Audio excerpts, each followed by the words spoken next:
We're here. It's Genesis 1, bitches. Can you believe this? We're finally reading the Bible. Can't believe it. It took us 11 episodes. Just a couple things. Did you know that there are two different creation myths in the Bible? What the fuck? One in Genesis 1 and one in Genesis 2? I didn't. That's fucking crazy, right? Shut your dirty mouth. Right? God. Also, in this, I mess up this guy's name. Stephen Langton. Way to go, James, all the time. I don't know why. He's the one that actually put chapter and verse to the Bible. Kind of an important figure. We also mention this guy pretty much constantly on this podcast named Burke. Yeah, and we're referring to Burke Thomas. He's the shit. The shit. He has a podcast called The Drum Recovery Network. You should check it out. It really is. But that's about it. God. This is about it. We're going to get into some tight leather pants. What the Bible says about the creation of the universe. Here we go.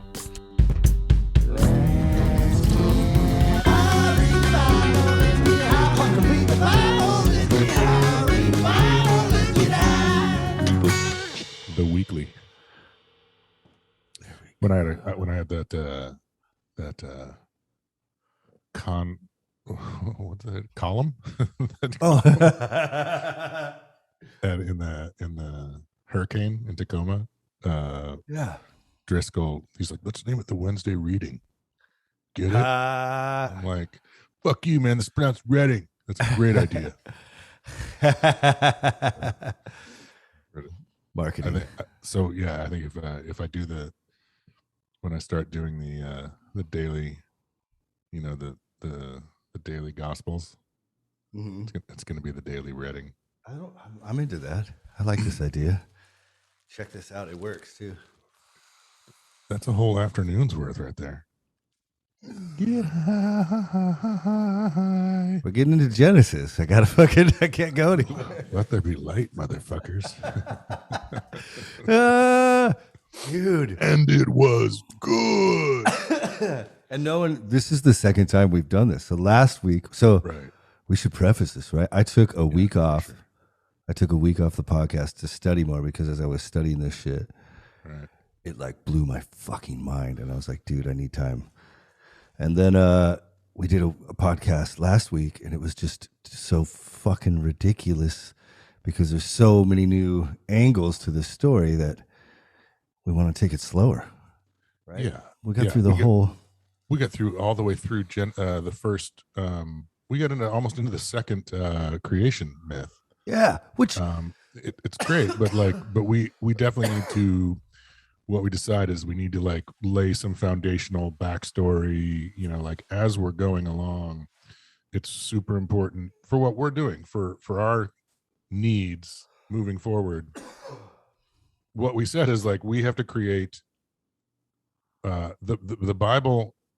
Let's call the Old Testament. Let's call it A New Hope. Right? Yeah, it's the beginning. Sure. I like it. And then wouldn't that be Rogue One then? God damn it! Because that's so the New Testament is Empire. Okay. And so what we're going to do is we're going to attempt to, in real time, as we're going through these manuscripts, create Jedi and 1, 2, and 3. Okay. And we're gonna see if we can sidestep the Jar Jar Binks bullshit. Yeah. And the CGI, aftermarket CGI all the way through New Hope. Yeah. Fucking bullshit. Fucking bullshit. Guido firing first. Fuck you. And so that's what we're gonna do. And we just didn't do that very well on Monday or last week. So we're gonna try it again. Yeah, and it's just how deep is this shit, right? When you start unpacking. Yeah, it's I didn't even realize that Genesis was written 550 years ago, or 550 BCE, right? Or before Christ, BC, whatever you want to call it. I always thought it was thousands and thousands and thousands of years old. So to find out that there's a creation myth that is before this creation myth that was in the same land the Israelites occupied, speaking the same languages. There's a totally different myth. How did you find that out? So, like, so much of my knowledge of the Bible comes from just me, like, sitting in the morning and reading the Bible. And it's just like a habit that my parents instilled. And, what is that? It builds interest over time with your knowledge, but it's a lot of me reading it, right? And I used to have like thesauruses and this. Have you ever heard of the Strongs? It's like this big Bible thesaurus, so you can like cross-reference other verses and like so you can, yeah. I'm trying to understand it, and because fucking God wrote a book, so why would like? Well, that's what they told you. I believed it wholeheartedly too. Like I shouldn't say so. When I wanted to do this thing, it's like, man, it's so hard to find people to fucking learn from because everyone is got religion and Christianity and Jesus and all in the Old Testament and just right next to their fucking heart. They're like, this is what I believe. And when you fuck with that, like they see, you can see him start like, what did you say? What did you just say? You can't question. It's infallible, Leif. It's infallible. Yeah, but what about that part that the New Testament that messes up the Old Testament? Yeah, so it was a couple of these different guys. Let me get his name right because he's new, but he's a Jewish archaeologist and Old Testament professor. I've got to say, I don't want just go back to Audible. Stop doing that. Don't do that. It's funny how much we say we're going to edit and then we just don't. No reason to. Yeah, Gary Rensburg is this guy I like. Okay. And he's Jewish, so that's kind of why I went with him, to be honest. He seems to give like facts and dates, and he really likes poetry. He really likes English, like language, and like I think it's impossible for my head and my heart to. I'm gonna have to fucking edit this out. Let me take one more hit. Why go? Yeah, okay. Yeah, I'm gonna keep it going. I can get back. And scene. Okay, so like, there's so much weird stuff in the Old Testament about that go contrary to physics, that go contrary to what you might just open your eyes and observe in the world around you, And so like, I do take these stories as like maybe like a metaphor, or I don't know. Just give one quick example of a something in the Old Testament that goes against physics. The 6 days of creation. Well, yes, but didn't we were talking about this and if there is a what did we decide that like maybe the days aren't human days? Right, but that already takes it out of this. And that's what I'm talking about. Is the fundamentalists keep it in this? This is what it says, and I'm telling you, this is what it says. Okay, yeah, perfect, great. Yeah, and so like to take it as this deep, like what, like maybe humans figured some fucking shit out a long time ago. Maybe this wasn't like a god, but maybe this is the accumulation of thousands of years, because we didn't have writing back then, thousands of years of the best stories, the best dramas, the best ideas we fucking had, and yes, these people didn't have shoes, but they also got a fucking psychedelic show every night, and what was their way of life like, and so that's way long ago, but all of those writings, have of these people from Canaan, this one from Babylon called the Enuma Elish. They all have a lot of the symbology you see in the beginning of Genesis. Like all of the symbology is the same: saltwater, chaos, light, darkness. And so, and we found out the text kind of goes out of the way to not use the words that would be associated with like their pagan gods. So they're obviously acknowledging that they live next to these people. We're aware of their traditions. We're aware of their like gods, and we're going out of their way to like not have them there. Yeah. And so to me, that's more fucking fascinating. To me, this is actually more interesting, and like, it doesn't make God smaller. I don't know, to me. It doesn't put him in a. It's like these stories, these myths, these lessons are so much more complex than we think, and we try to chop up into bite size so people can just get it on a Sunday morning, feel a little bit better. Right? Like if you want to really, if you want to get the information that's actually there, you have to unpack it fully and not just look at it at face value. Seems to me a good way to at least try your best. I don't think anyone can know shit because we're human, right? You're part of the problem. You're part of the distortion. Yeah. But we can try. And it also, like, the problem I think with fundamentalists or fundamentalism in any religion, right, is that it's like it leads to abuse because your idea of the universe and reality don't match. And so you have to keep doubling down on what is called faith to, like, keep walls up around so you can make sure that these views stay intact when, like, maybe God's bigger than those fucking walls, right? And maybe your faith is actually couching the extremes or what's possible.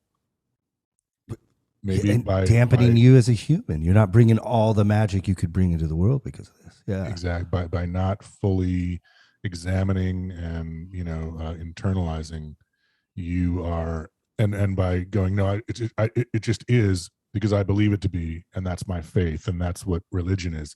That's not the deal. I think, and I always go back to this thing that you were talking about at one of these talks and I can't even remember what it was called, but you said that they were hoping the part where at some point you'll stop having to go to church because you'll have internalized so much that you're spiritually sound on your own and you can commune with God on your own. Yeah. That to me is exactly what these things are all about. And when it says, live, follow the Lord, it's like follow your heart, make your heart pure.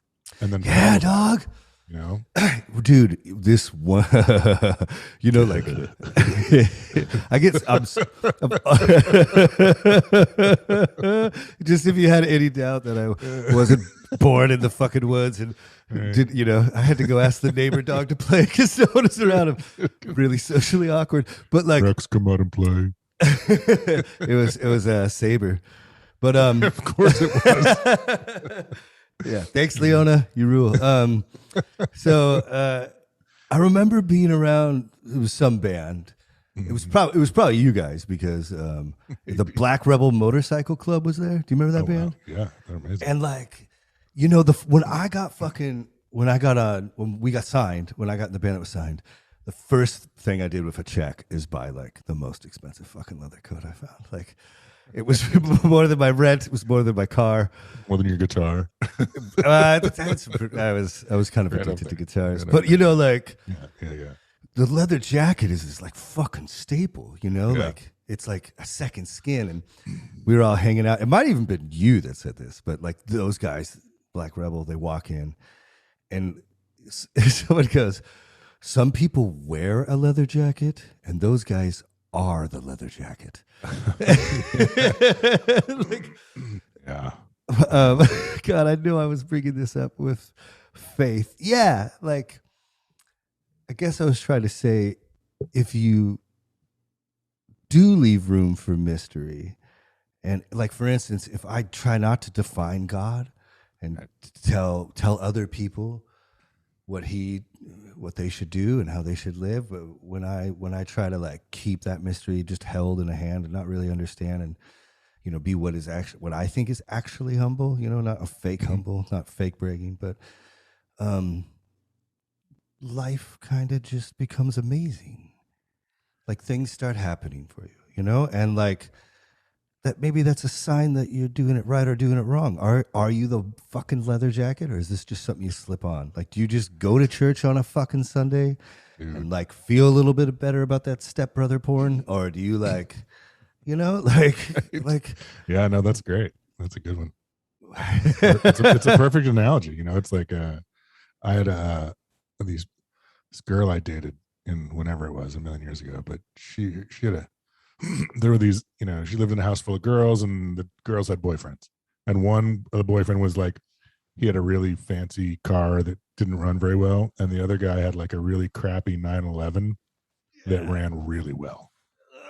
And that was the epitome of those two dudes. Like one of the guys it was like a really fancy Berlinetta, like like the shittiest Camaro they made in the mid 80s. Totally.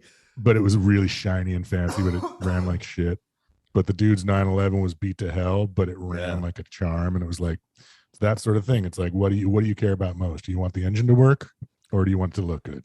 A whitewashed tomb. That's what I think it's from Proverbs. The Bible talks about people like that. Like on the outside, they look nice, but they're white. Like, so it's essentially a gravestone that's really clean, a whitewashed tomb. Yeah, and like there's another thing too that well, you know what, maybe we should go straight to Genesis, because I wanted to go into the New Testament, and I've been like telling people in the intros that we actually will start reading the Bible right away. Right. No, I love the intros though. The intros are great, and I love the outro too. That was good. Thank you. They're kind of my favorite part lately. Yeah, and it's important too. Well, I think maybe you said it in before, but these conversations are hard to keep linear, and you can kind of understand why. Yeah. That we'll start there with Genesis. So the Bible is not a book. The Bible is not a single book. It's a collection of a lot of books, 67, I believe, from a massive span of time.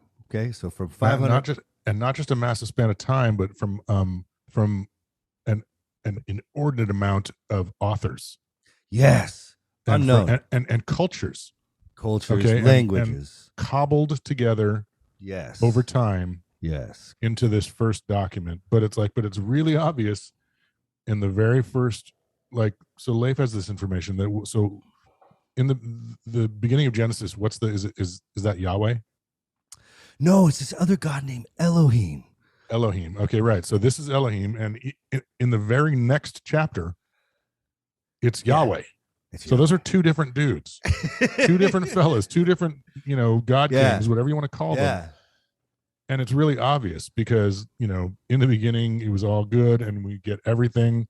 And then very next chapter, fucking don't eat the fish. It's like, it's not, it's not for you, Val. And I will smite, belittle, naked, ball kicking, And see, this is what I love this shit now, because I used to hate this about the Bible, but it's so fucking brutal, and it's so fucking But our point is that it's not what you said. It's not a single document. It's not a manuscript.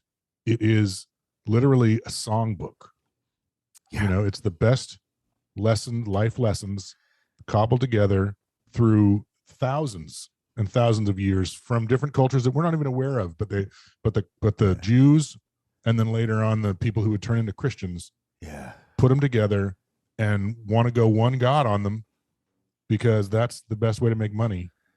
You got to have one house. You can't have a bunch of 7 houses, because then people are going to go to each one of them and they're all going to be kind of shitty. But you focus it into one all, what do they call it? All not a monotheism. A monotheism, yeah. Yeah, and this is the first one, really, the most successul one, at least, definitely. To date, I think we're stuck with this one.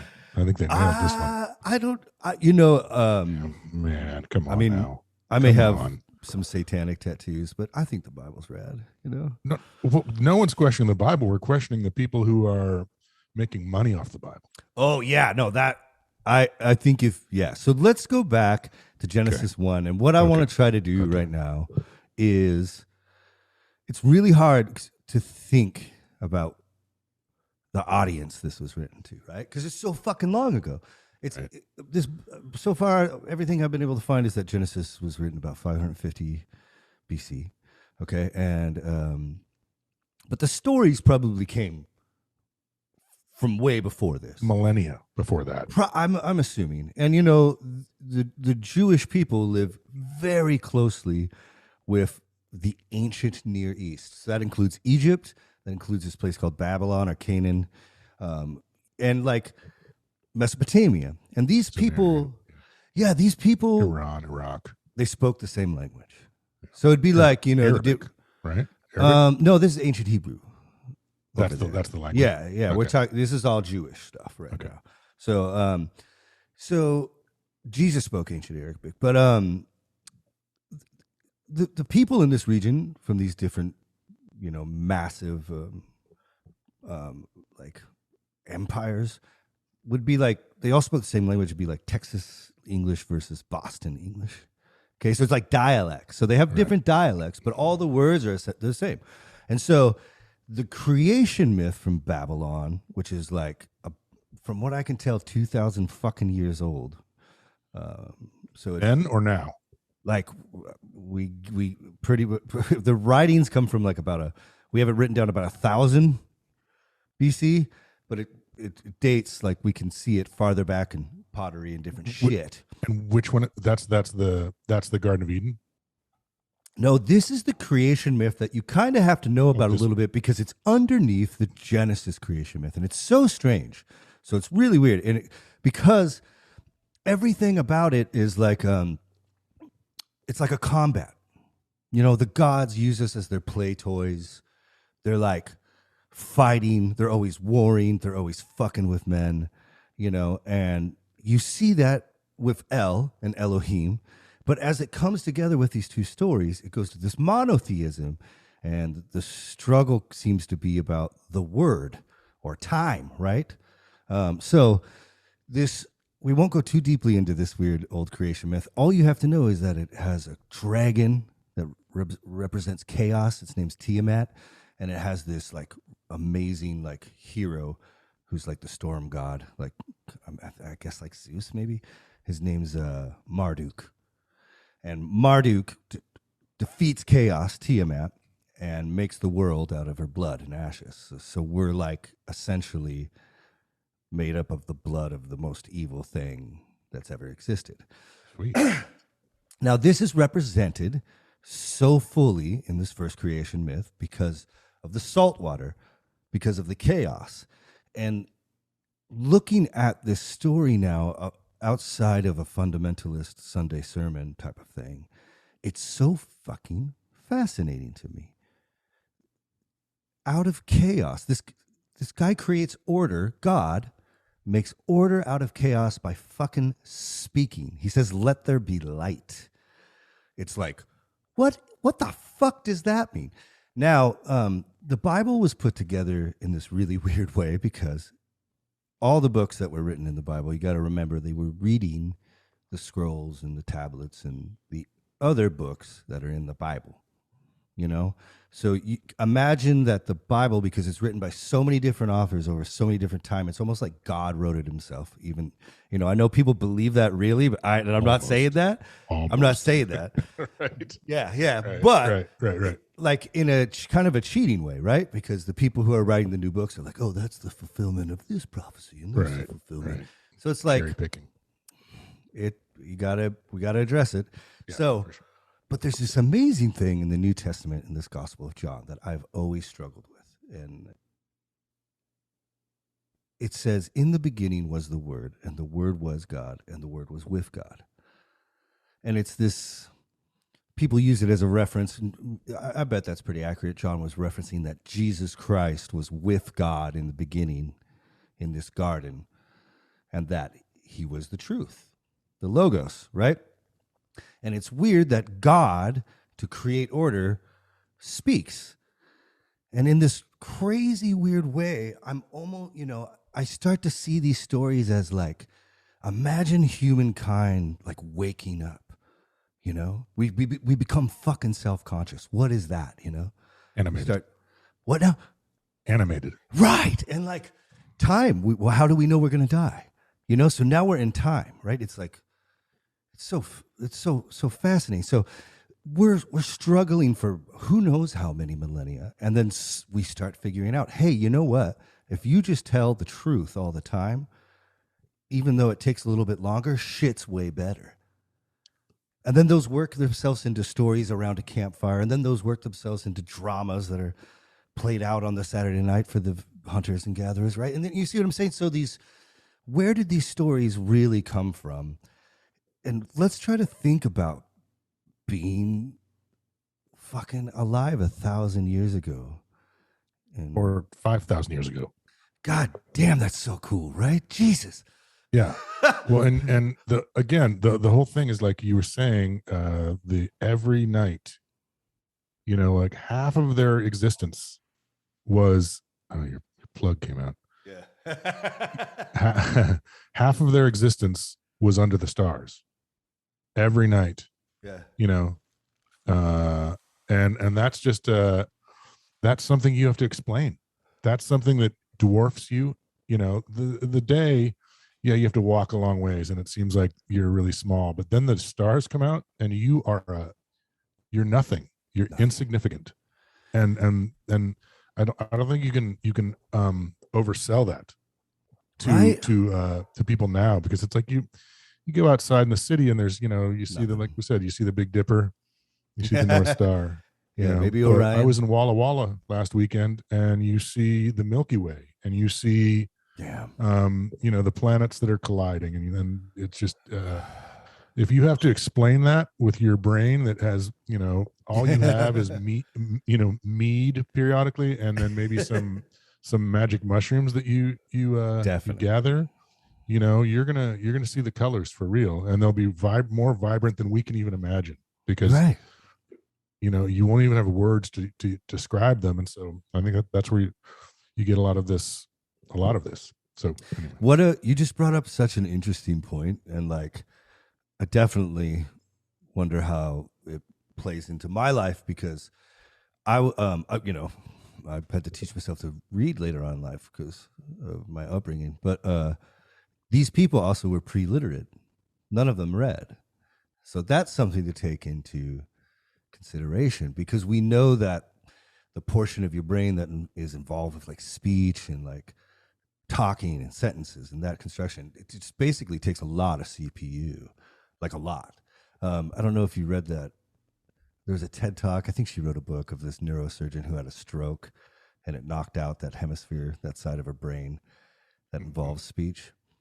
No. Oh, dude, it's amazing because she came back. She was kind of a vegetable, but she was talking about there when she couldn't talk, when the sunbeams would hit her legs, and she was like all apologetic for saying this. She was like, it was like 100 orgasms. And when she would have applesauce, when someone would feed her applesauce, it was just like, she couldn't describe it. It was the most amazing taste. And like hearing music, and like, it was almost like her brain could, put more of its energy into this stuff. Is it because the portion of her brain that shut off was what would have processed that, so it was overloading the rest of her brain with these impulses that they couldn't define? So it was just like maybe for her? Maybe giving those sides of the brain more bandwidth to work, right? Because there's less work going on over there. Yeah. She's the neurosurgeon. I'll have to find it. I'll reference it. But it's great because some of that thing. Yeah, because that's what these people are like, right? So you imagine being out there, right. Even in a deeper, maybe connection. You're walking on the ground. Your feet are on the fucking ground all day. Yeah, yeah. And maybe you have shoes. Maybe you don't. Maybe. Have you heard that thing about how, like, if you walk around without shoes, like what that does for you? No. I can't speak to it. I love our pseudoscience. Dude, you know what? It's really rad for you if you walk around without shoes. Really rad for you. Yeah, dog. You're right, dog. Dude, it's true. Somebody out there, get on that, would you? Apparently, like we need help. Yeah, if you walk, it's really rad for you. I don't want to oversell it. I'd rather underdeliver. Yeah, dude, that fucking bag worked. Jesus Christ. Yeah, it's a big bag. It's a big sack of weed smoke there, buddy. Dude. Wow. It's a good one. So I feel like we've kind of done our best to set it up. There's prior religions. There's prior humans that speak the same languages in different dialects. There's stories that have been passed down orally. Oh, we haven't talked about that. So before writing, obviously, everything is an oral tradition, meaning that people speak it.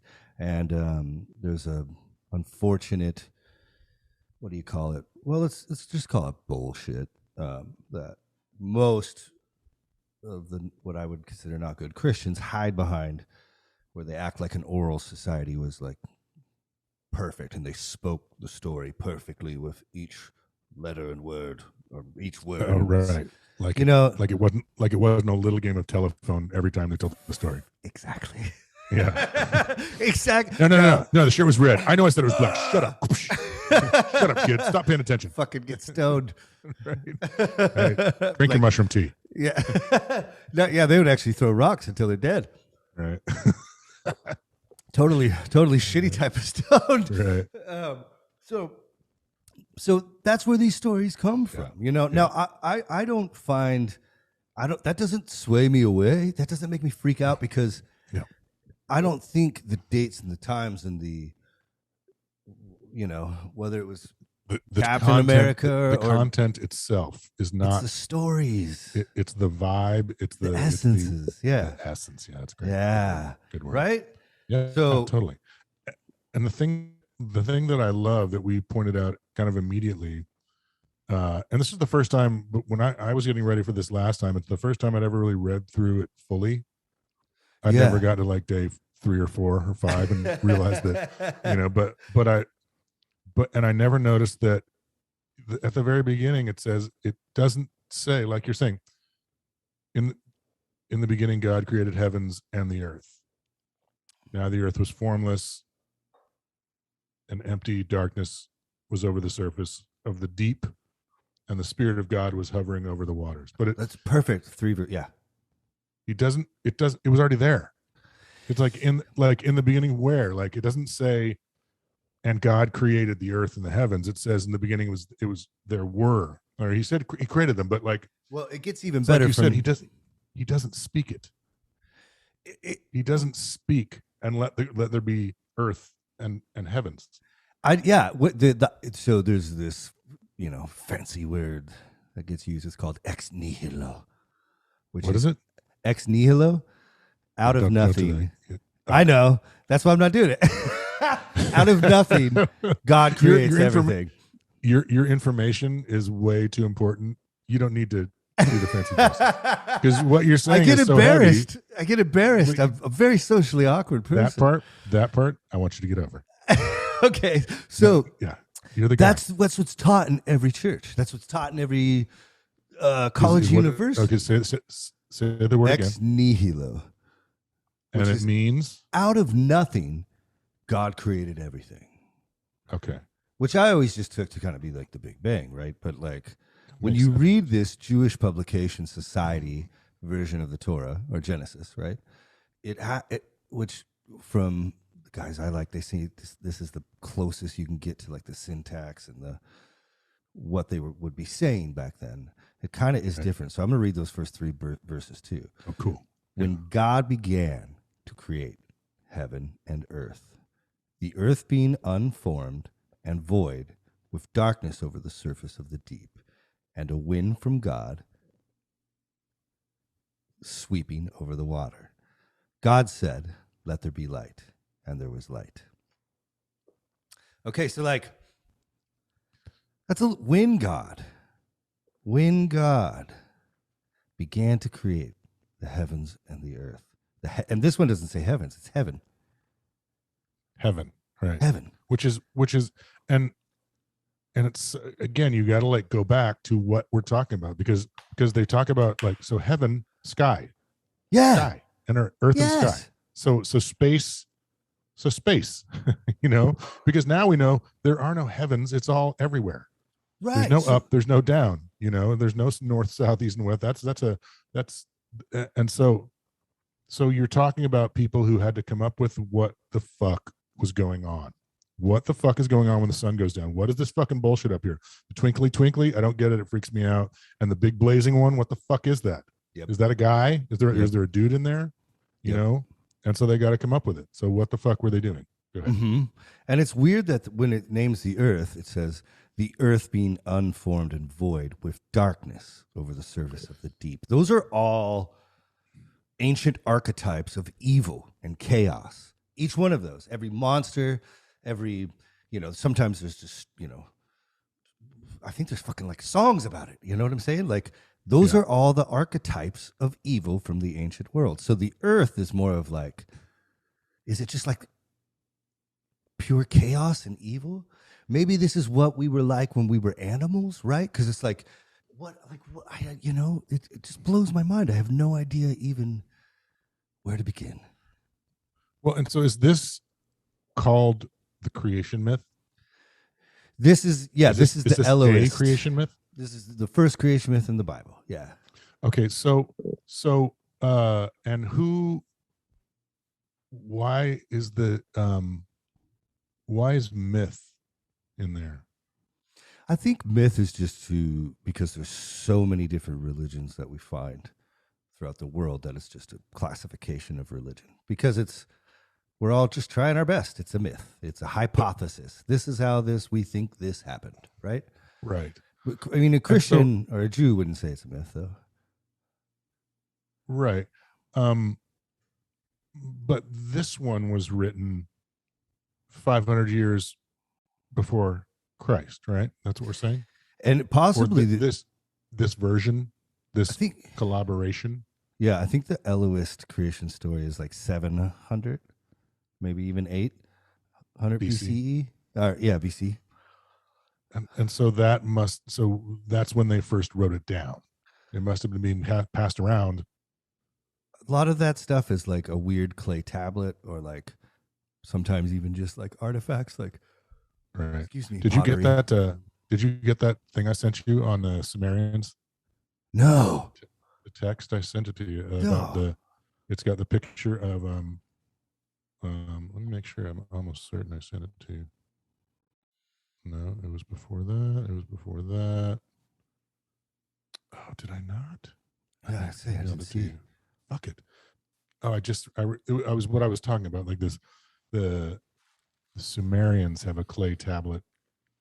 There's something in the Egyptian walls also that have a relief of the because they were talking about the ninth planet. The Biru. Yeah. But there's a relief of the sun with the 9 stars going around it in order. Whoa! From back in the whatever. You're gonna edit that part out. I don't have the thing to show you, so it makes it a lot less. I think they're with us. They understand how high we are. For sure. Yeah, we do great. All things considered. I'm Terry Gross. Right, and I know the rest of the story. I love Good her. Yeah. So these are 3 verses. So right now, where we're at is, it seems like, in your translation, each one of those 3 verses are like an independent clause. It's like, in the beginning, God created the heavens and the earth. But in this, it's like, in the beginning, when God began. When God began. It's like, it's dependent clause on the and then so these verses like kind of like are assuming there is matter. There's something here. Maybe it's a bunch of fucking water squished together, because right now it doesn't even seem to resemble the earth, right? Because it's all together. There wasn't even sky yet, apparently. Well, and I think that if our aim is to kind of qualify things as to what category they're going to fall into for us, then this to me falls into the category of people want a story. They want to know where this all came from. They need to check that box. God, I like this. When a kid asks, like, where did the sun come from? Where did the sky come from? It's like, why? It's like that. This falls into the category of, we need a story. We need a creation. We need to like, let's just nail this down. How did this happen? Let's check this box so that when someone asks us, well, this is what we think, or this is our story. It's like, yeah. And maybe we shouldn't. Maybe we should pause at that for a minute, because maybe that's fucking important. Maybe that's important for humans, for all of us. The need to have a like a lineage. Like, well, why? It can't just be that I came from apes all the way back until we were fish in the mud, right? I could back that, actually. No, I'm just saying for those people, like well, they don't have science, so yeah, all they have is magic all around them. Right. The earth sprouts food for you, and you eat it, and you don't fucking die. Every day, this fucking massive ball of fire comes in. Like, I mean, even with what they describe in the creation myth here is like what you would see in a field at night back then. Right? Exactly. Like, because especially as the sun's going down, and it's all like it goes from, or in the morning when it goes from dark to light, like to twilight to creation. Yeah. It's like maybe they're talking about the first time. Maybe this is like they did the mushrooms and the later in the evening, and they watch the sun come up the first time, and they're like, and that's this is creation. God, when it first came here, and like maybe you can kind of think about it like, well, okay, let me say it like this. One of my favorite fucking things now, which is weird about my life, is the fucking van rides. Think about how many fucking van rides you and me got to go on for how many fucking hours and just talk shit and goof off and listen to music. And like, I know like if you're the more sober one, you're going to be driving a lot because you don't want to die.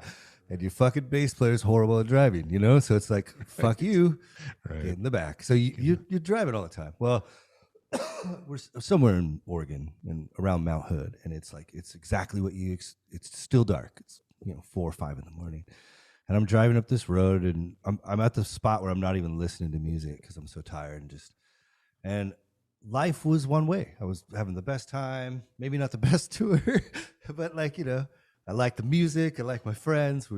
We're out there doing the damn thing at least, right? Doing it, yeah, just driving. And right then, the sun crested just enough for me to realize that right in front of me was fucking like Mount Hood, like the entire mountain. And it was like a monster, like Stranger Things. Like all of a sudden, it was just like, you are very insignificant, like it was. Was it Shasta? No, it was somewhere. Well, it was one of them in Oregon, but I've kind of had similar experiences with Shasta, but not like this. This was like, awesome. And I was my adrenaline was pumping, and I was like up, and it like caused wonder, It's like I was just like, and Never gonna forget that one, are you? So badass. So I feel like, think about how many millions or possibly billions of human experiences it took to get these kind of stories. Yeah. How many times did that happen to an ancient hunter? Imagine Eve. Like, have you ever read that book God by Reza Aslan? It's so fucking good. Yeah. It's rad. He was a Muslim, but then he moved to the States, became a Christian. Now he's a Muslim, but he's got a degree in the New Testament and religion. And I love him. I love him. It could be this, exactly what you just said. Think of how many times, like, every morning was like that for them. Yeah. Every morning was creation. Like every morning was a miracle because and so, eventually they just started, well, this is, I wonder, it's so interesting to like, if you just deal with it from a human level, like what is the need? What need? These are human words. Humans wrote these words. These are not these are not deity words. These are not spiritual words necessarily. This is a human experience. This is a human experience explaining a need, something that they needed an answer to what this miracle every morning was. Yeah. When there's no city lights, they don't have anything. They've got a dirt hole to piss in, Mm-hmm. Yeah, it's a different lifespan. Yeah. Actually, to be honest, I fucking think it might be rad. I'm fucking whatever. All this shit, this comfort, fucks with your head. It totally Fucks does, with and I'd like to be We're all way more depressed. outdoorsy. But if I have to, if I have to choose, I'm going to a fucking spa, baby. I'm choosing toilet paper. Jacuzzi That's suites. just me. Right. Jacuzzi suites. That's right, exactly. Yeah, it's fucking. I want the hot tub in my bedroom. Well, and what a beautiful time to be alive with information, because like I always spent most of my time like either seeking out Bible shit or trying to not suck a guitar, and like in the when I was a teenager, like in the early 2000s, like it's hard to find information. If we got the internet late, we got computers late too, and it's like now it's like you can find some of the most distinguished people on the subject you're trying. The stuff you're reading right there, the Hebrew translation. Can you send that? Is that an app? What is that? It took me a long time. Yeah, there's a PDF. I want to get the hardcover too, but this Can is you send it to me? Mm-hmm. Mm-hmm. It's or do you like juxtaposing? Yeah, I do. It's not Bible Gateway. There's one Bible Hub, I believe. I just realized. Bible Hub. I wonder if that must have been afterwards. You're like, you know what? I think we can get in on. Let's get in on this thing. If that's not real, we need to fucking. We're buying that domain right now. Bible Hub. Why don't you want to look it up? I'm gonna look it up. Yeah, no, go ahead. Go ahead. That's amazing. I think it is. But yeah, there's one of them. Maybe that's the name of our church. Bible Hub. BibleHub.com. I feel like we're gonna. Oh, Hib. That's not the same thing. Him. What have you seen? Him? Have you seen Squire's Patreon account? No. It looks like. Yeah, it's taken. It looks like Pornhub, like all the scheme. Yeah. It's so Does it really? Yeah, it says couch roast. It's like. That's funny. Just pulled the infrastructure down.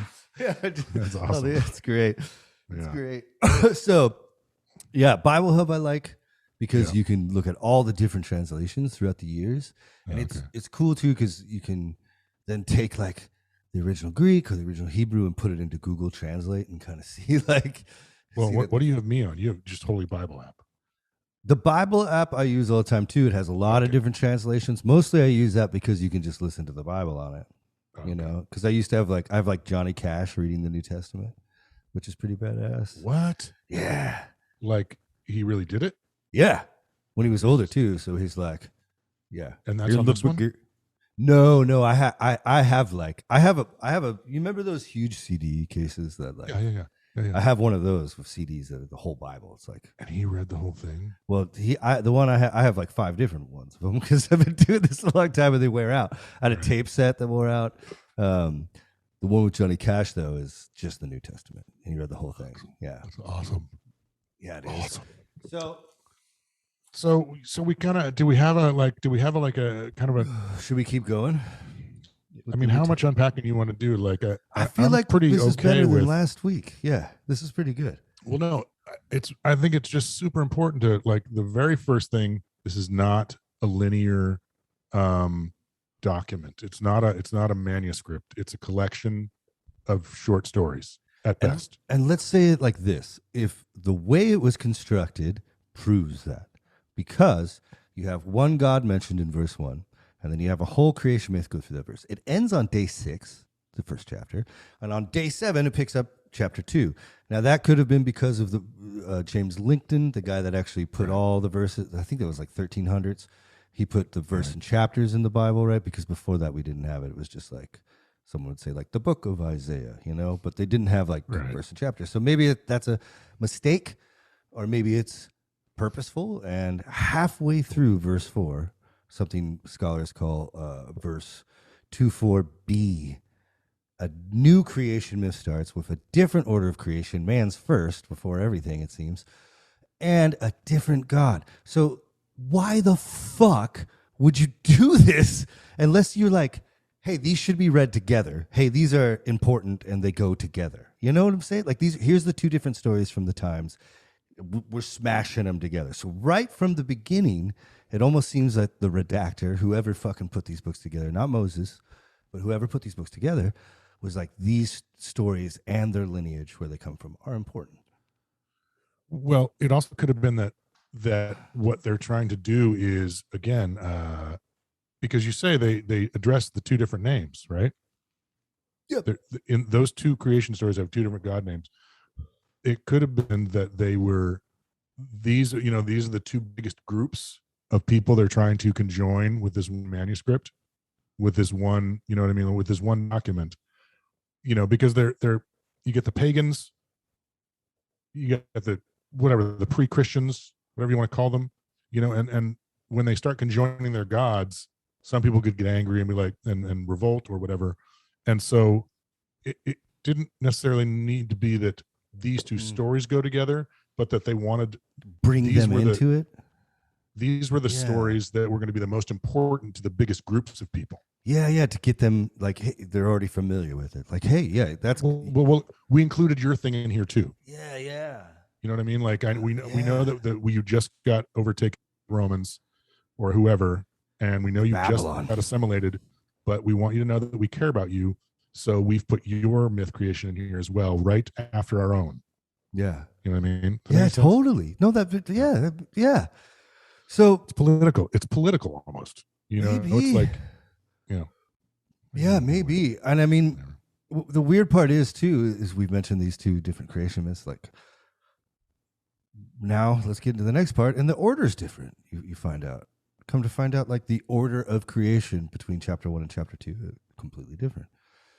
So let's go from 4. God saw that the light was good, and God separated the light from the darkness. God called the light day, and the darkness he called night. And there was evening and there was morning on the first day. And there was evening and there was morning a first day. God said, let there be an expanse in the midst of water, that it may separate water from water. God made the expanse and separated the water which was below the expanse from the water which was above. And it was so. God called the expanse sky, and there was evening and there was morning a second day. We could pause there for a second. What the fuck? So that seems to me, and I'm just, whatever. I just like looking out over a body of water in the morning when it's nighttime, and as the sun comes up behind you, you can't tell the difference. It's like sky and water are conjoined, or it's the same. Yeah. And then as the sun comes up and the shadows get thrown, you get that separation between the sky and the horizon. It's like this is that same like to me, again, God didn't say this shit. Nobody knows. This is like these are human words. Okay, these are words that humans have come up with to explain the mysteries they see. So badass. I think you just fucking nailed it. Yeah. Like, I think so. Like, and because like water's above and water's below. Yeah. No, it's true. It's like, how do you explain rain back then? If you didn't know anything, how would you explain rain? Obviously. And if you dig down, what happens if you dig down? You'll find water. Yeah. And so it's like, how do you explain water above and water below? So like God must have like put water above the earth and water below the earth. Like, yeah, it's they're I never documenting. They would dig wells back then. Is that? Oh yeah. How else do you drink? It's fresh water. How do you dig a well with it? Like, how do they build the fucking pyramids? Well, that's alien technology, of course. But you know what? There is this crazy cool French documentary on that now, where they say they're all those stones were poured in place. What? Like they have this, they've got this. You totally have you ever watched this? I'm obsessed with this shit, dude. It's so good. I watched it twice. It's 4 fucking hours long. I watched it twice in a row. I'm like, fuck, what? Start it again. Fuck you. Start it again. Not only did they I'll send it to you as soon as we get off. Like they had cement. They had the like the stonemasons, like the Freemasons. The reason those people are so poured concrete was the secret. of early construction. That's why Freemasons now, or even like, that's how ancient the secret is they were pouring like all those, Gobli Tepe, the Turkish. Tepe? Yeah, that's the one. Yeah. With the stones that are like super poured. What? They say that the Egyptians built all of the Mexican pyramids. They say that, oh, dude, like they couldn't hold that one back. What? Yeah, no, they're like, because the Egyptians had, and they say they built the not sister island. What is it? The islands out in the middle of the ocean where with the giant heads. Yeah. What's that place called?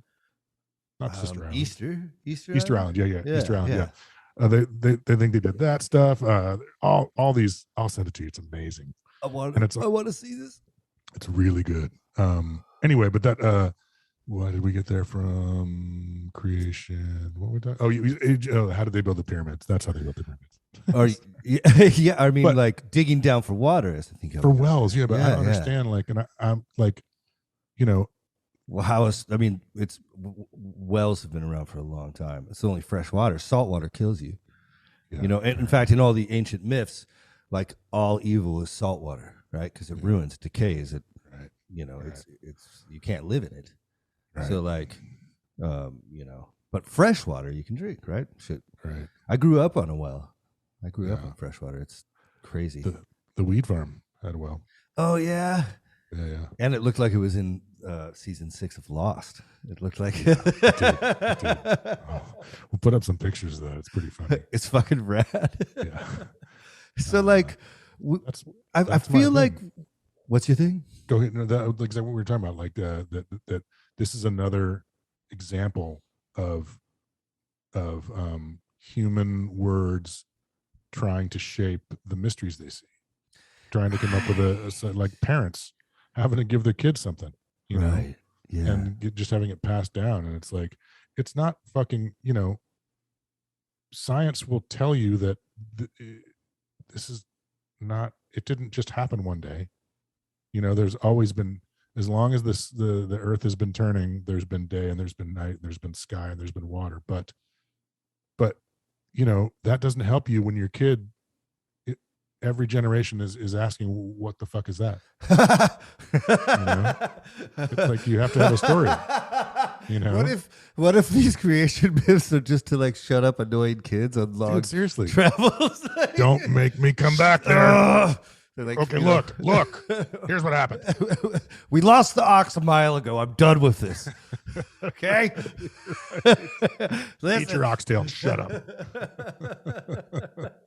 Totally. Well, no, it's that shit that gets made up on road trips. For real, the stories that get made up on road trips. And then what happened?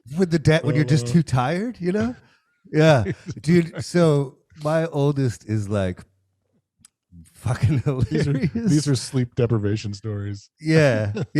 My oldest one morning, and like I wasn't, I think I might have been working at the bar. So, like our gig, I get home at like 4 after working construction and the bar. And it's my weekend. That all the time, dude. Yeah, I did that for a lot of years. Like, you need to sleep, homie. Yeah, it's bad. Yeah. I'm trying to sleep now. I get up to I'm like 4 or 5 hours a night. That's that's a lot for me.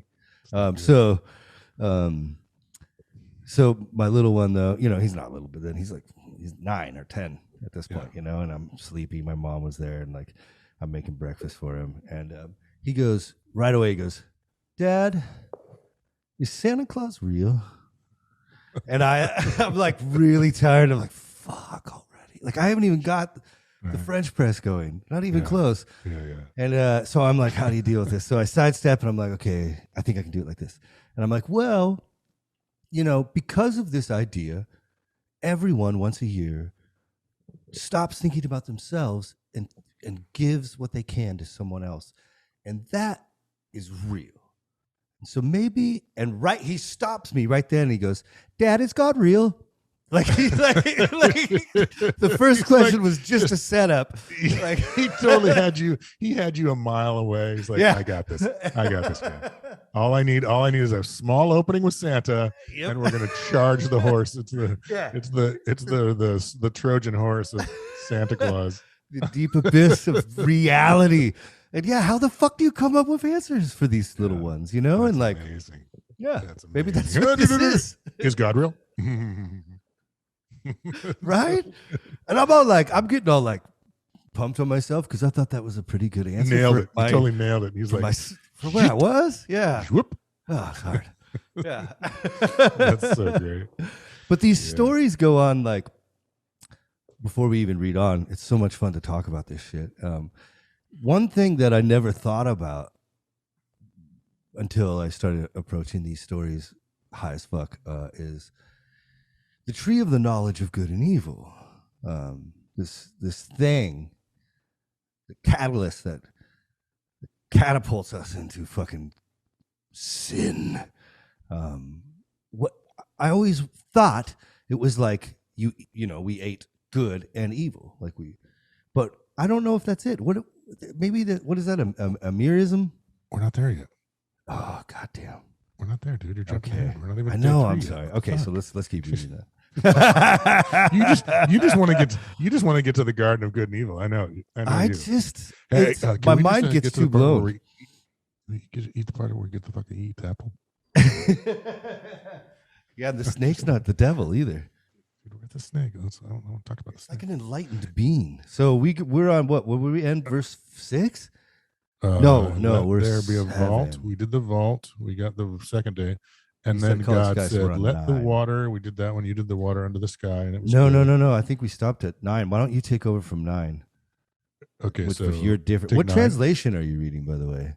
The Bible one. Okay, Just so the go Bible. up to the top of that app, and you'll see, like in the verse, you'll see like a New King James probably, or NIV or something like that at the top, and you want it to be King James. You want to find the King James version of this shit. It's got all like the thous and amplified. thusts. Oh, is it? Jesus, is it? Oh, King James version. You see it? Yeah, got it. Okay. Yeah, that's the shit. Okay, and I want 9. Yeah. 8. No, chapter 1, verse 9. Yeah. Okay. And God said, "Let the waters under the heaven be gathered together unto one place, and let the dry land appear." And it was so. Keep going. Yeah. And God called the land earth, and the gathering together of the waters he called seas. And God saw that it was good. Okay, pause. Was that verse 11? That was 9 and 10. Okay. Perfect. God said, "Let the waters under the heaven be gathered together into one place, and let the dry land appear." And it was so. And God called the dry land earth, and the gathering together of the waters he called the seas. And God saw that it was good, but he called it. He says it's the seas, and then right. Yeah, that's 9 and 10. Yeah. Look at this. This version has the fancy Arabic, Hebrew. Yeah, but yeah. So Hebrew, yeah. what we're saying is like, so there wasn't even dry land, or maybe dry land wasn't a concept. Under the heaven be gathered together unto one place, and let dry land. I think that they're creating. Does it say the sea? No. Well, if he's creating the seas, maybe there weren't a lot of this. I think do people do this? Do people like deep dive into like what the hell does this really mean? I have never, and by the way, I've gone to church every Wednesday and Sunday since I was 8 to 29, 8 to 28.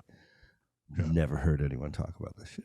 Okay. All right, good. I think that again, I think what it's saying is before there was, an ocean, there was water scattered throughout the lands.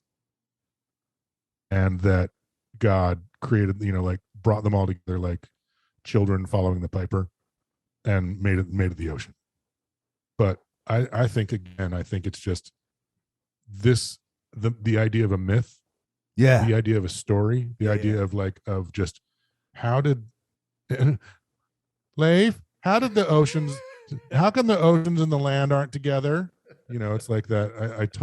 I can totally see, again, I think it can't be overstated. These are words. These are not quotes. These are ideas and words that came out of human minds to describe the mysteries and the magic of the universe, of their world thousands of years ago when there were no other answers. And why can't it's that like be enough? Why do we have to be like, this is what to do, and God says that? Why can't we all just pause at the mystery and wonder and beauty of this fucking shit? It's like these guys are standing in front of the Grand Canyon and they had to come up with a creation myth. It's like that. I can take a stab at this. Okay, so it's like, oh no, I got this one. And now it's not just that too, because it's that over millennia. Because those ideas start fighting each other eventually. And then Carl over here has got a fucking great idea about water, right? It's like, and you know what? Carl is pissed off that you don't think that the waters were snakes once. And by the way, we're fucking joking. There was no white people in the Bible, so we know this. Oh yeah, not a single white. Carl's a translation of a yeah. Jokes, Carl. Jokes, fucking Carl. Yeah, so I I'm, I never really put together that there was that myth was at the end of creation myth. Plural, whatever. It's like, but I think maybe something else that's important to differentiate between this and other ones, like when we're categorizing things, which I think we should start doing. This seems like an ancient description of sunrise or sunset from a like an oral tradition, oral translation, an oral a story passed along, where but it doesn't seem like necessarily like it's an induced like a psychedelic experience. Like I get the feeling we're gonna come upon things that we will probably end up categorizing as a psychedelic experience, like the verbal the verbal conveying of a psychedelic experience. Have you ever had a what they call spiritual experience without drugs, like a weird, unexplainable kind of event without drugs? Yeah, well, so I think that goosebumps are a spiritual experience. I think that when music is really touching you and you get goosebumps, or when you're super in tune, I think when you're dialed in and really in touch with, and your motivations are pure and you're all in and you get goosebumps, I think that's an entirely spiritual experience. I think it's like soul. It's like the movie you told me about, where it's like when you're in the zone, it's that, and spiritual in particular. A buddy of this guy that just Steve, the keyboard player from Laughing Man, the band. He was in a frat at the U when he was in college, and there was this crazy guy, John, who was just the craziest fucker ever.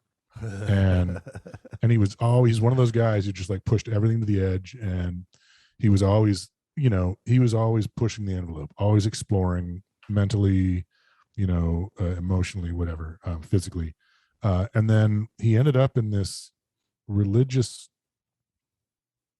I don't know if it's a cult. I can't remember exactly where it was. It was down, I think it was down by the the Baptist, whatever that, the crazy people, maybe, yeah. But it was definitely down in the South. And this is when me and I think Greg Collinsworth, the Muzzle, my guy from Muzzle, were living together in Fremont. Muzzle, yeah. Burke's band. Yeah. I took over. I was in Muzzle after Burke. Really? Yeah. I had no idea. Yeah, just for yeah. That drum set I got because Burke left the band. Yeah, I love Burke. That's cool. I had no idea. Yeah. So we were living in this house, and Steve was still living there, and John came up from wherever he was, from his cult, and hung out with us. And it was like, dude, John's in a religious cult. He's going to come hang out. Everybody wanted to see what the fuck was, and it was like, and he wasn't being a freak and he wasn't being a weirdo. And he and I sat in the kitchen for a long time, just talking, just kind of like this, Mm-hmm. And periodically I would get like these like total goosebumps, Yeah. And he was saying, he was like, yeah, I didn't expect to find nearly as much of this here as I found. And those were I thought those were spiritual experiences, where he's like, I don't care if you're not being judgy about it, if you're not trying to insist that everybody experience spirituality the way you do, right? I don't care how far into it you get. I'm super into it. I'm and he was a guy who wasn't being pushy, and he was just like, I'm just searching. I've always been searching. And I realized, I told him this story about, I remember looking out the frat window one day, and one night it was this party, and like he had just been in the room with us 3 floors up. And then all of a sudden I see him running out the front door and off into the woods. And this girl that we all went to high school with, who loved him, was running out after him, and I was just like, that image always stuck in my head. And he was searching then. He was running off. He was searching. God. Yeah, it always, I was like, and I told him that, and he was like, whoa, it's like these things that stick in your craw and never leave. But so, yeah, I mean, that's, I think that when people are open like that, and they're honestly searching and honestly exploring and experimenting, whatever you want to call it, I think that opens a little bit of a little bit maybe like a social portal, it's not just open to you at that point. Anybody who is like open to it can like cop some of that, like whatever it is you're tapping into, because I think those streams are massive when they come. It's almost, have you seen Westworld? Have you seen that HBO series? What is that? It's this it's an older TV show, but it's like they make these robots that are so real that they make a theme park that's like the Wild West, and you can go like, the people that live there are robots, so you can go have adventures in this entire world. It's like there's saloons and brothels and farms, and you can pick any type of, you can be a minister, you can be a rebel, you can rob a train, and you can kill and fuck anything you want because they're robots. Oh dear. So they don't die, you know what I'm saying? And they can't hurt you. But there's this weird thing that they build into the robots, that the robots actually all share a subconsciousness. And that when they're next to each other, it gets bigger. So they can actually, without knowing it, share each other's thoughts and learn from each other's knowledge. Like totally. And then one of them realizes that that's down there. And so she essentially can control any robot and becomes this all powerful thing. And it's like, well, that's kind of what it, right? Yeah. Like I, parties for me were rough because when I was at like the most crazy parties, I was at also probably what I would consider my most crazy Christian. So like, I didn't drink, I didn't do drugs, I didn't, I would like try to leave the room if a girl was getting handsy, and like you end up outside with some weird artist fuck who's like smoking too many cigarettes, and he just goes off about the universe. Every word they're saying seems to be at like the very front of all of their knowledge and experience in life. They're like, they don't even know if it's correct. They're just stream like of consciousness. Yeah, and it's just like like I'm getting goosebumps too. Totally, and I like that's how I try to live. Like there's two voices in your head. And I stopped. I grew up in the woods, so I'm so awkwardly myself. I can't ever wait for that one that's like, no, strategically, no, don't say that. Like that, right. That voice has been dead for a long time. But if you follow the truth one, if you follow the one that is like, I don't, it might make me look strange. It might make this person feel uncomfortable about their outfit, but I'm going to speak the fucking truth somehow. If you do that one, even though you don't think so in that moment, your life starts becoming fucking magical. Everything starts becoming better. I know that from experience, and it's almost like that's what these stories are getting at, Well, and I also love, and to kind of, to your point about those guys just at the very forefront of their of being able to verbalize their consciousness. It's what we're talking about here, where it's like when nothing happens unless God says unless he speaks it out loud. I've always thought that talking to your friends, like that's how you really figure out what you think. You don't know what you think until you fucking say it out loud to somebody, or even For yourself. real. And so this exercise, I think, is astounding, and I'm so proud and honored to be a part of it, just because it's like this is like going through this, and like I want to know what I think about this collection of words, and it makes me, the fact that we're only like into verse 10, and we're already like, okay, well, yeah, this is like, this is not something you kill yourself over. This is just like you need to make sure you have an answer for your kid when he says, is Santa Claus real? It's great. It's such a human. It's a human. It couldn't be more human, is what it's starting to sound like to me. And maybe like we said, this process of these stories coming about over so much time is what like boils them down to the divine, right? So maybe we take all these human experiences, and then like slowly over time, the stories mold into this area where we recognize, no, this is the divine. Because the weirdest part about the Bible, and it comes from a lot of our judicial, it's hard to speak when you smoke this much weed, our laws, our judicial system. Judicial. Thank you. Yeah. God damn it. One J. Yeah. Comes from these ideas that, like, which the Bible says, it's like, even if you're a fucking murderer, there's something divine about you. Yeah. Somehow, in some way, the divine rests inside you as a human. You know what I'm saying? Like, what's going on? Oh, no, I'm listening. I was totally listening. I'm so sorry that got. Oh, that's totally fine. You're totally right, though. Say it again. Well, I like where this is starting to go, because when we do this, it is the front of my knowledge, and I'm nervous a lot. Like, it did take me 4 years to get this thing going. Yeah. I mean, fuck, I told you about this like almost a year and a half ago. We're finally doing it, right? No. That's because I don't. This isn't the weather, like I said. These stories are important to a lot of people, and I don't want to fucking do it haphazardly, but like, totally, it does seem to be pointing this way, right? It does seem to be pointing. And you said something just then that, like, before I rudely interrupted you, about how these things, when you boil them down, turn in or meet the divine or whatever that, and I was just thinking about, like, like when we said about these, like, this is like an experience, like trying to come up with a definition for sunrise, like what is that? But when you see the sun come up over that, that is divine.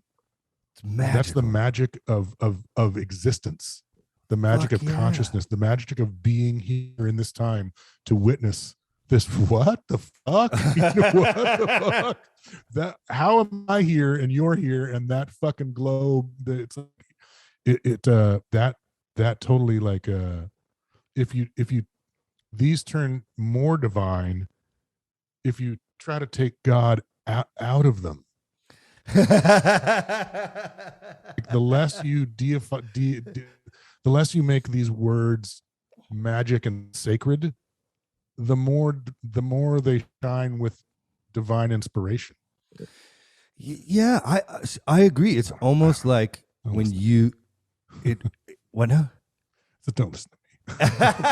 No, this is so my opinion. And most religious humans, or let's say like the ones that abuse it, it's almost like they've made an idol out of their opinion of the book or the lifestyle or whatever it might be. But it's like, it's so clearly an idol. You're worshiping this idea of what it's supposed to be, and you're not like spending all of your time every day trying to figure out what it says, right? And yeah, you've set the words and the manuscript or the collection of words aside, and you've given the Bible this meaning in your life that you worship. Yeah. Instead of studying the words and trying to extrapolate what it means to be pure of heart, basically do unto others. That's the whole fucking thing. The whole thing is about just, do unto others, and if you can't, then learn from it and try to do better next time. It's like it's it's okay that not everybody is the most spiritual fucking thing on the planet. It's like there's so many people, but let's yeah, and when you guard your faith, or when you make your faith this like impenetrable, absolute, black and white thing, it's not going to stand up against reality. So then you have to start fucking with reality. So like, I'll name them unnamed, but I have very close people in my life that, like, when I was young, would point at like People magazine. Oh no, I'm not even going there. We're gonna edit that out. Never mind. Yep. But you can see they build they build this fake, they build this wall of righteousness, and nothing penetrates it, even fucking reality. And then you're just off spinning in your own psychosis. Like, right. How can that be what God wanted for your life? Because your life affects me, motherfucker. And again, you like, I think that, that is a slippery slope that you're talking right there, because even that little thing where you say, how can that be what God wanted for your life? Yeah, I guess this idea of God is we have yet to, these are all words in a book written by humans. Okay. We have yet to confirm the existence of a deity. These are our answers to a kid's question. What is the sunrise? What is the sunset? What is the sky? What is the water? These are not holy words. Yeah. I mean, okay? I'll call them holy, but they're not.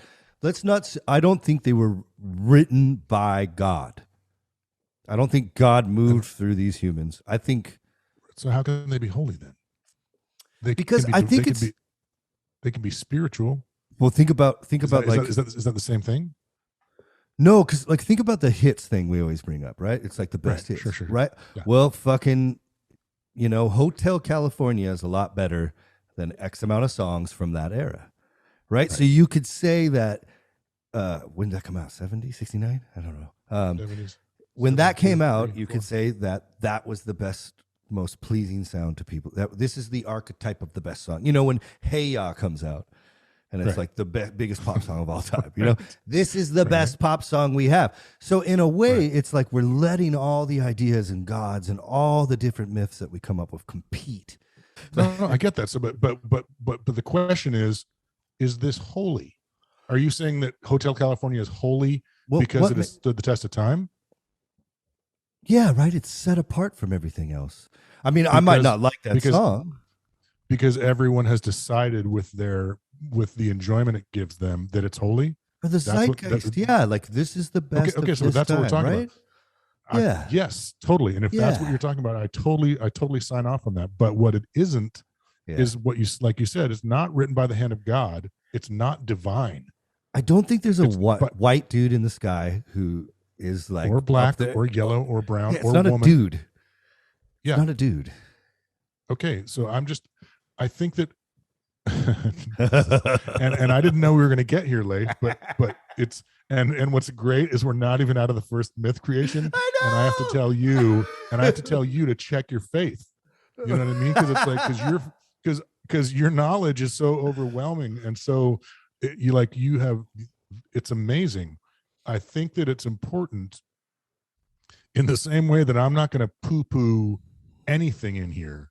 Like, are we like, is there any chance, I guess this is the question I ask you, is there any chance you come out of this exercise, 35 years from now, when we've done the Old Testament and the New Testament, after all of our conversations, is there any chance that you come out the other side feeling different about, like, having a different opinion of what God is than you do now?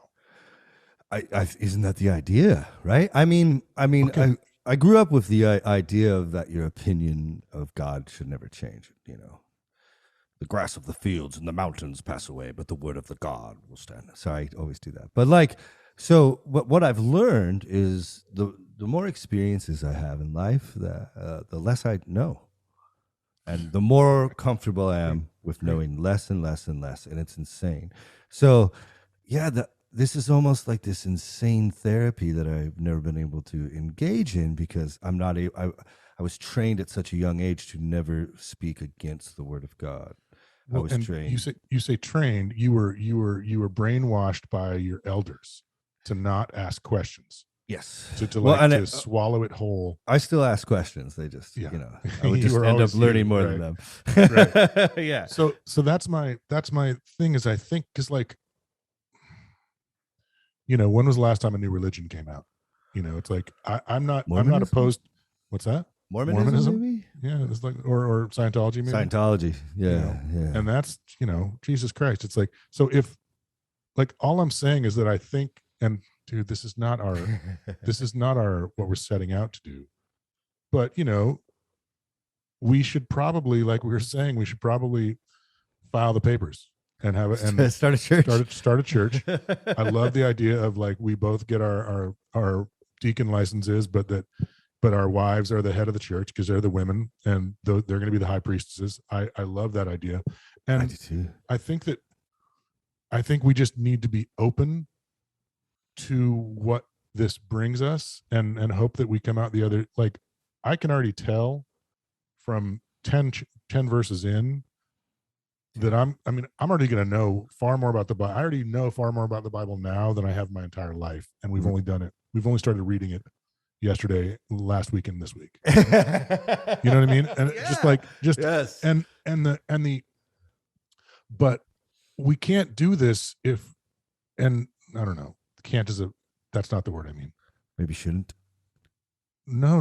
We definitely should and have to do this. I'm just wondering if like, are we, you just said that this is like, maybe this is the counseling you never got. Are you going to take this, like what we decide here? Like, are you going to, is it going to change you? Is it going to change? How can it not, right? How can it not? Even this, like, so, it's pretty, my background is, we'll have a whole picture of me probably painted by the time this is done. There's too many, we say too much shit, right? Right. Well, like, I was so evangelistic and so into the Bible that like close friends would be like, dude, you need to read the book of fucking Satan, which you should if you haven't. It's great. It's a fantastic read. But that fervor and that earlier blindness, like where I would have to check my brain at the door, right. To get my heart to agree with what was happening. I can't live like that anymore because it's not a truth, right? It's not real. It's not real to me because it has to all be aligned. So I was so hesitant to come back and read the Bible. I had like a 5-year hiatus. Right. And now that I'm reading it, I'm like bummed out because I could have even more fucking time studying this shit from this new position, from this place in life where it's like, I thought it would demystify, I thought it would blaspheme God because, that's what sends you to hell in the New Testament is the blasphemy of the Holy Spirit. So like, I don't want to do that. There's a verse in the Old Testament that says, if you lead any of my little ones astray, it would be better for a millstone to be tied around your neck and you're thrown into the deepest depths of the deepest ocean. So there's a fucking fear when I approach this shit, a holy fear, like I'm scared of fucking God. And what I realized... Go ahead.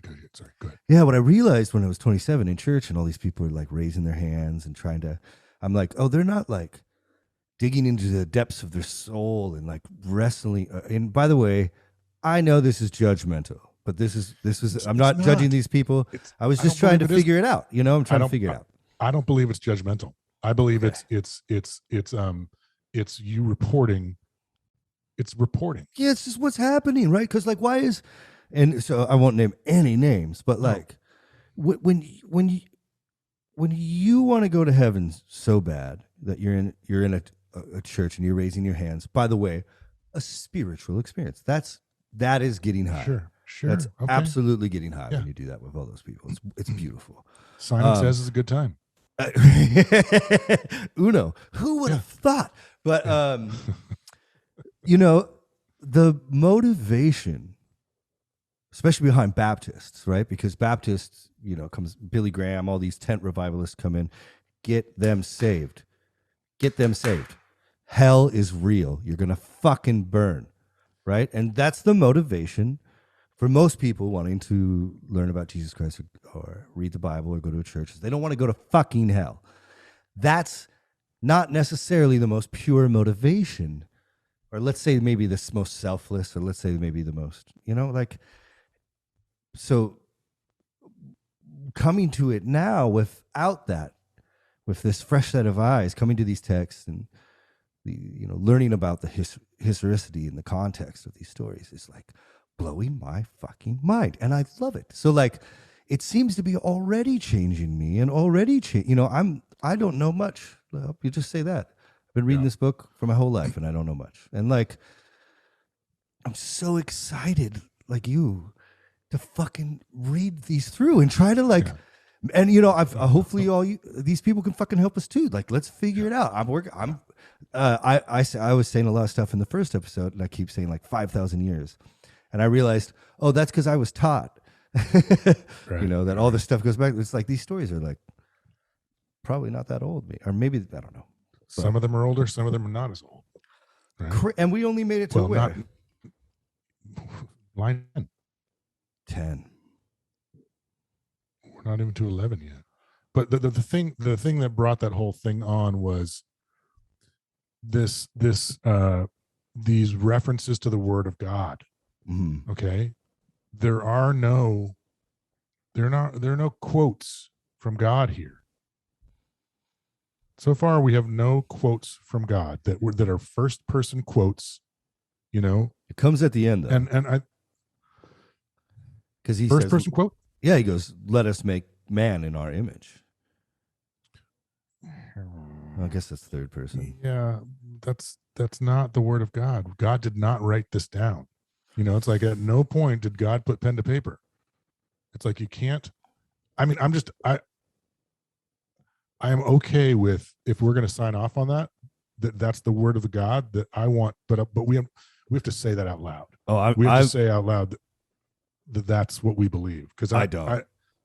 Yeah, no, I don't. No, exactly. So like, so anytime you say that, you use those terms. I use it all the time.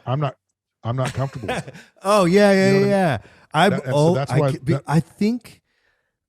guess maybe it's me like talking to my 13-year-old self. Because totally, yeah. You know what I'm saying? Or who's ever out there that's like,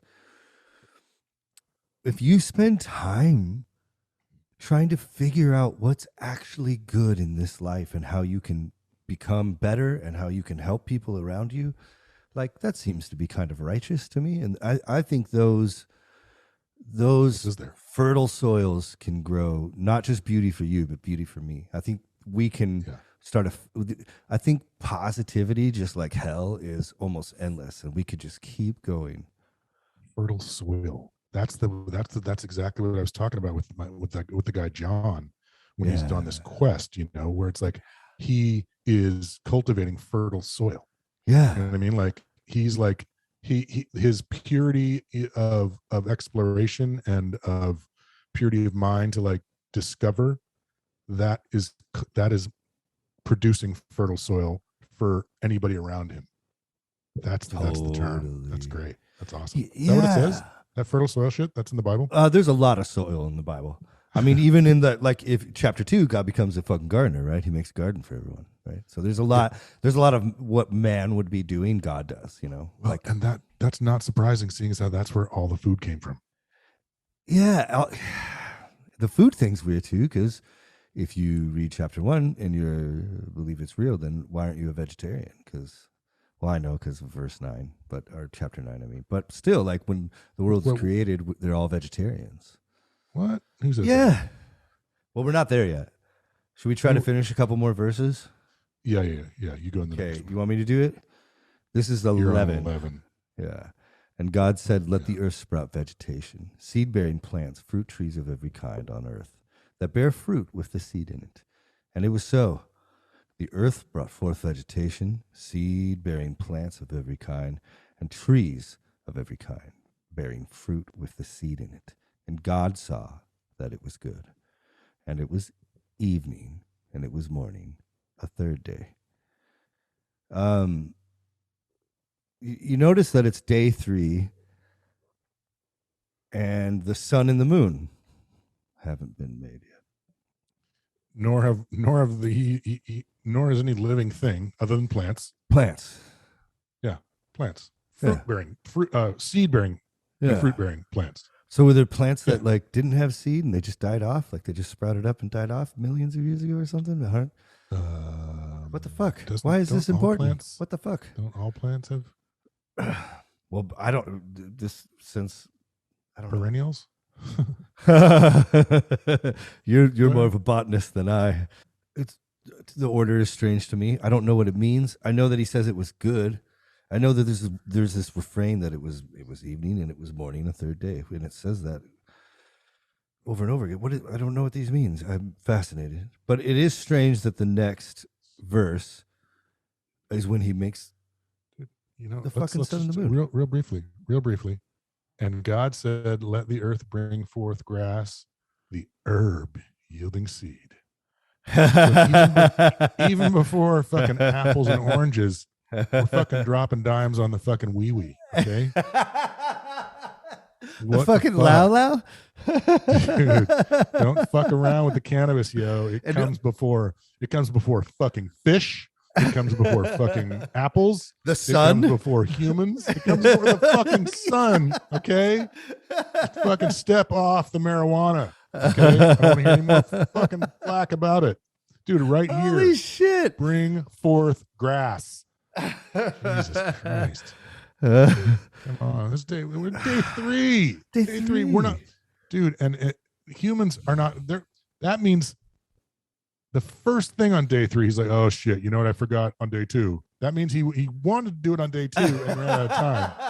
Okay. Humans are an afterthought on day 6. Why don't we make humans illegal? I like humans. I think we're cool. They're fine, but it's like, well, I think a lot of us suck. Judgy. But like the idea of us is great. As an who's good on paper. Good on paper. Yeah. Anyway, that's I just wanted to get that across because, man, come on. It's so weird.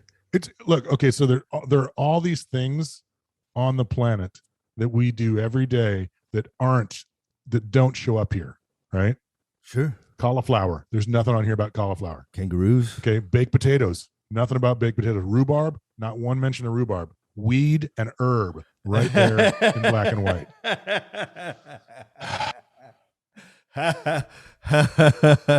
Yeah. If this mic wasn't so expensive, I would totally do a mic drop. Boom.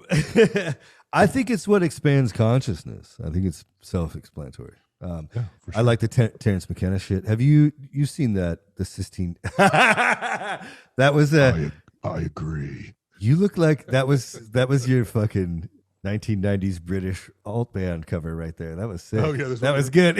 Yeah, I guess it's coming in. Supernova. Why don't they enunciate A's? Yeah. If an A comes at the end of the word, they don't say it. They put an R there. Yeah. I might have to edit that one out. Oasis, okay. Best band. No. Anyway, the fact that they're amazing. What are you talking about? The fact that this much talent. It was still. Can you write "Don't Look Back in Anger"? Can you write that song right now? Because I can't at all. I just wish they'd stop fighting. Just, you know what?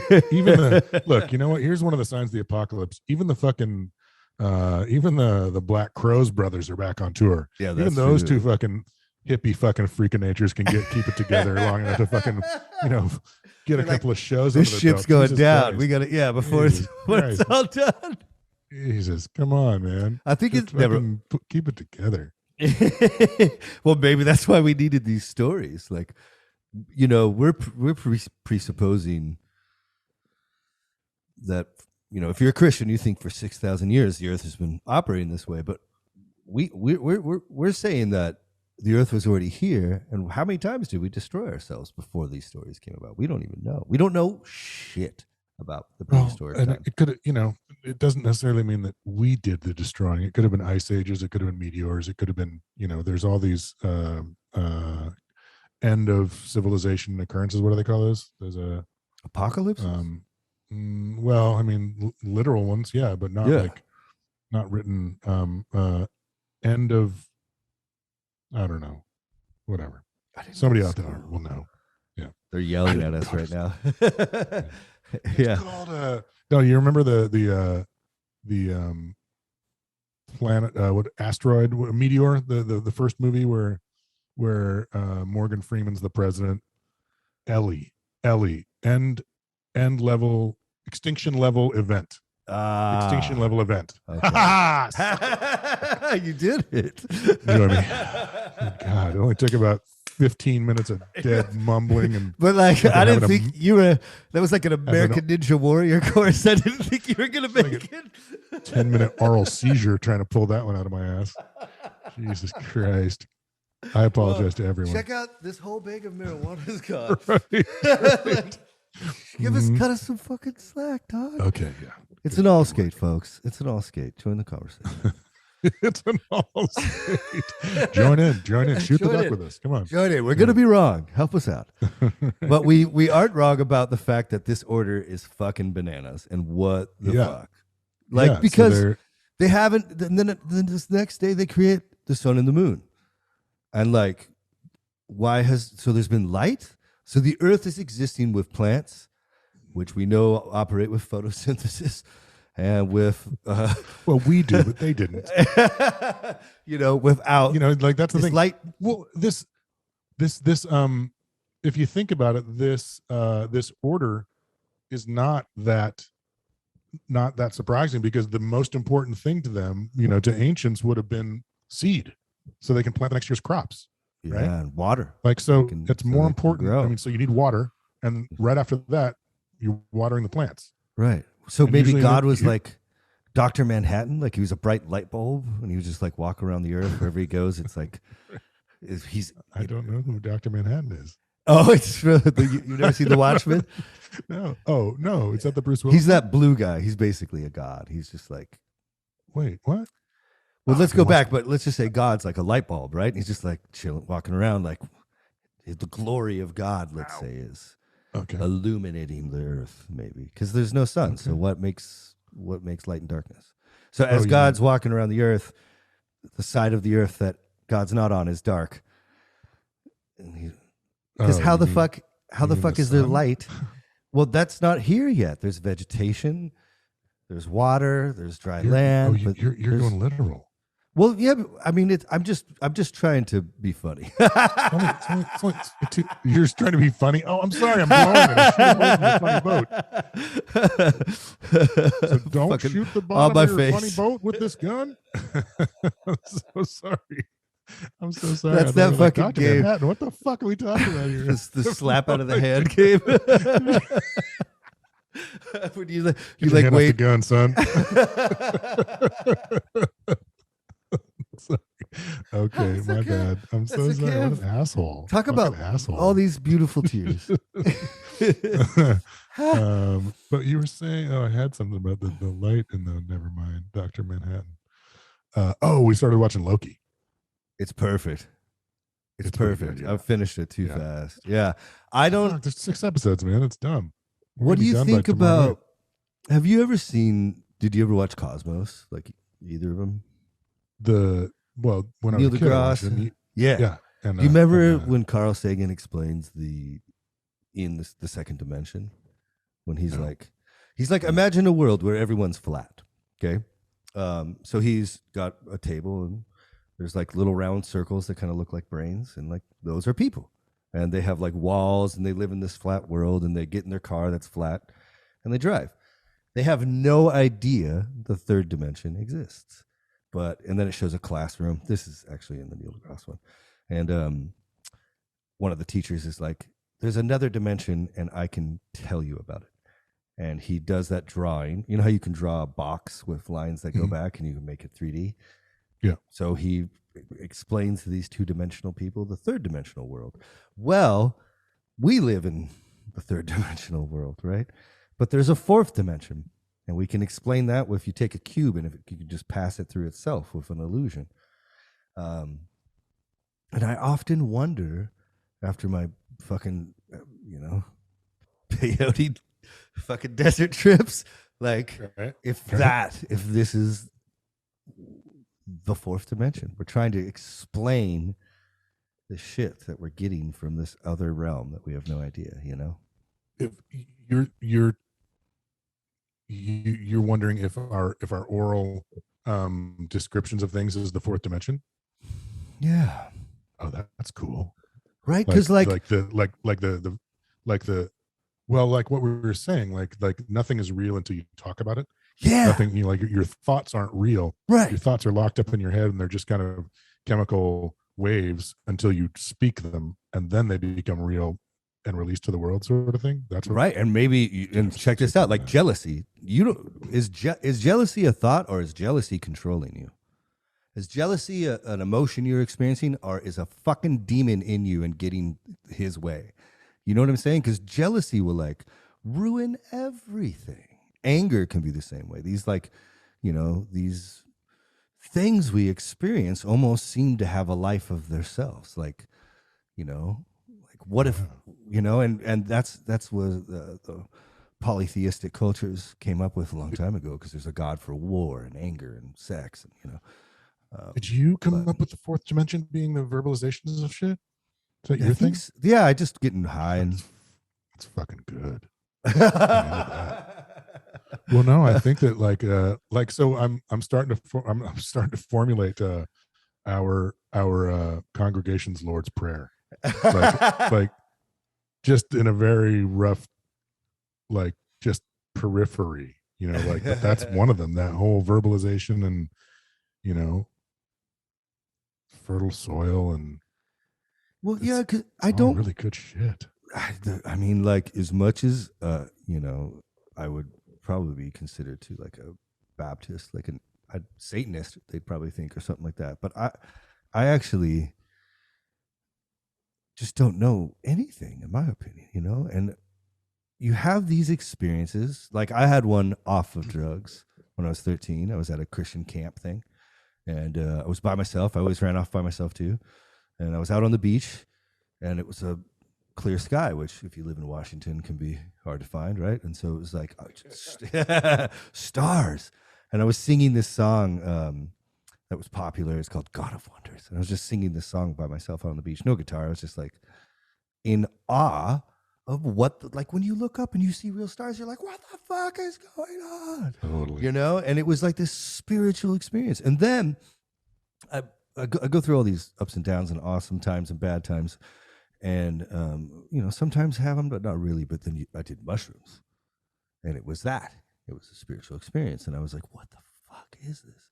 If you do mushrooms, you can't do them that often, but like, nor would you really want to, maybe, or at all. Some people probably shouldn't do them at all, but like, I think everyone should do them once, but maybe like work up to it. It's hard to get half a trip of mushrooms on. You just get kind of sleepy. Unless you really hit it good. I like to, go deep. Well, here's the thing that I think silly. Fuck. So why don't we stop at this point and say that we pick it up with, because again, I think we're at least taking a little bit of time with some of this first creation myth is really important. And like, right. This next section we're about to get into, they purposefully leave out the names sun and moon. The names that, you would just say sun and moon because those were deities. So it's like, even if it's just tacitly there. But, and again, I love the idea that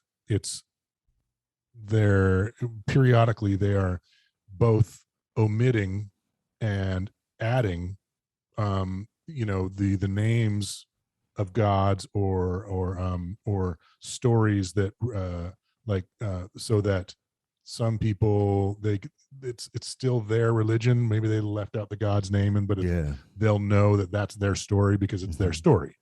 So yeah, I love that.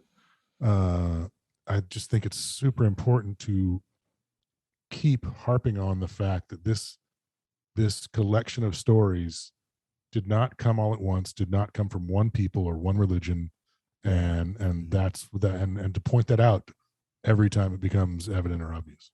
It's such a deep tapestry of human experience.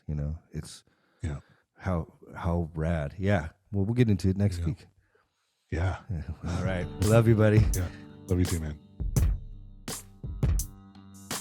We fucking love you. To God be the glory.